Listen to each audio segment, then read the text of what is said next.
Liturgy, we had a baptism for the newly illumined servant God, Theodore Kim, who's over here. Yesterday, we had a baptism as well for little Isaac, Nathaniel West, who's over there. And today, we're still in the mode of thinking about baptism because of what we're told in the Gospels. The Gospel, we hear that wonderful retelling of the calling of the fishermen and how they left their nets and followed Christ. And what did he say? I will make you fishers of men. And that's got a ring to it. But think about it. Think about the real symbolism of fishermen and what they do and how appropriate that it is. Because fishermen, they go out from their place of security and safety and comfort. They go away from the warmth of their home and the stability of solid ground, and they set out into the unknown. And throughout all of human history, the ocean has been the symbolism of the unknown, the unformed, the chaotic, because it's the liquid. It doesn't have structure. It adapts to whatever is there, and it gets very violent when the storms come. And so they risk their lives. Throughout centuries, being a fisherman was not an easy job. It wasn't, maybe our only experience of fishing might be maybe in summer camp we went out on a little boat, threw something out in a very still lake. That's not a commercial fisherman's life. Commercial fisherman, it's a very dangerous life.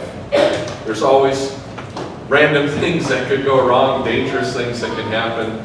And I come from a line of fishermen on my mother's side, Gloucester men, Massachusetts.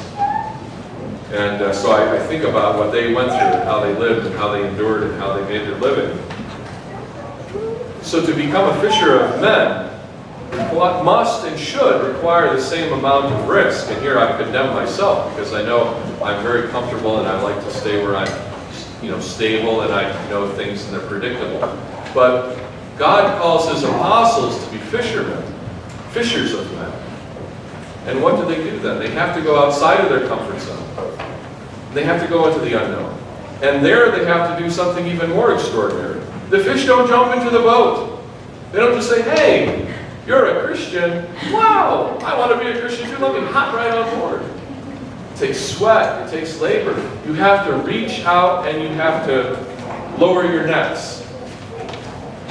Think about how insane that is and how hard that would be before, the days of sonar and all these gadgets they can now use to locate schools of fish. Just drop it and hope that you should catch the fish. Think about what that means for people. When we go out into the world, we have to reach out, not knowing if there's going to be anybody there who will listen, anybody there who can be taught. And where are they? They're not in a clear, easy place to see. They're in murky water. And that's the world we live in. It is a dark, roiling sea. Murky, cold, impossible to see through. And yet, that is the world in which we are called, all of us, as Christians, to go and to be a light. To go out into that world and draw those fish into the nets of Christ. And to save them from the cold and watery grave of a life without God.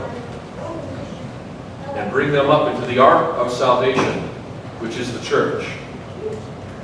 So when Christ calls fishermen, I think he really knew what he was doing.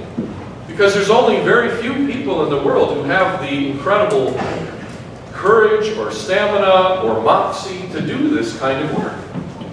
To go and to reach out into the complete unknown and to try to drag people, sometimes unwillingly, to their salvation.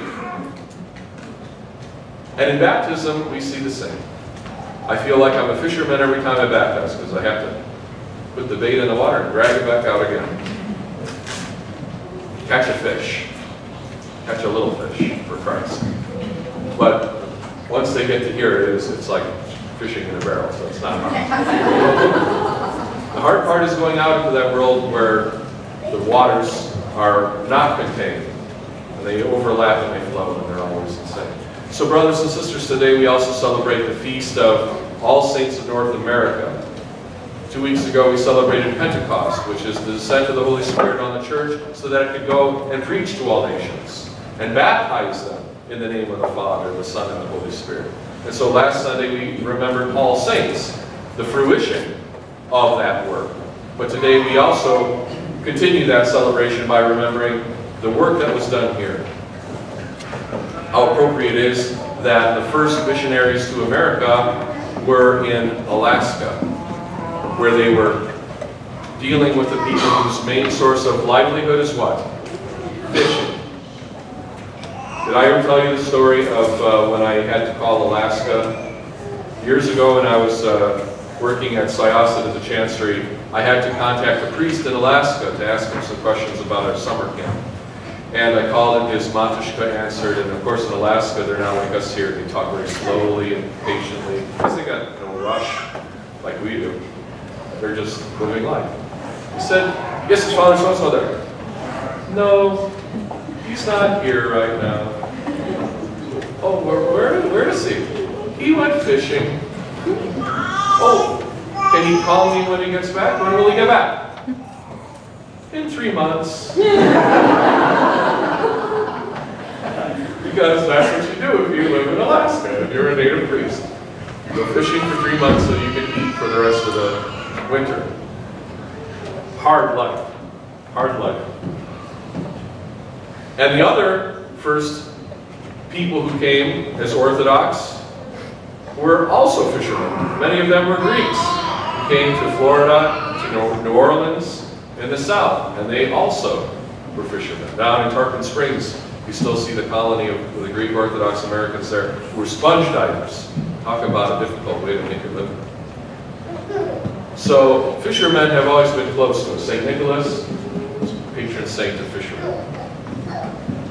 So today I'm inviting you to be a fisherman, a fisher of men, to take your light out into the stormy sea, outside the walls of this safe and stable ark, and to reach out to those who don't know what is waiting for them, who don't know that there is an answer to the chaos, that there is an end to the cold, that there is a place of warmth and safety, a place of life.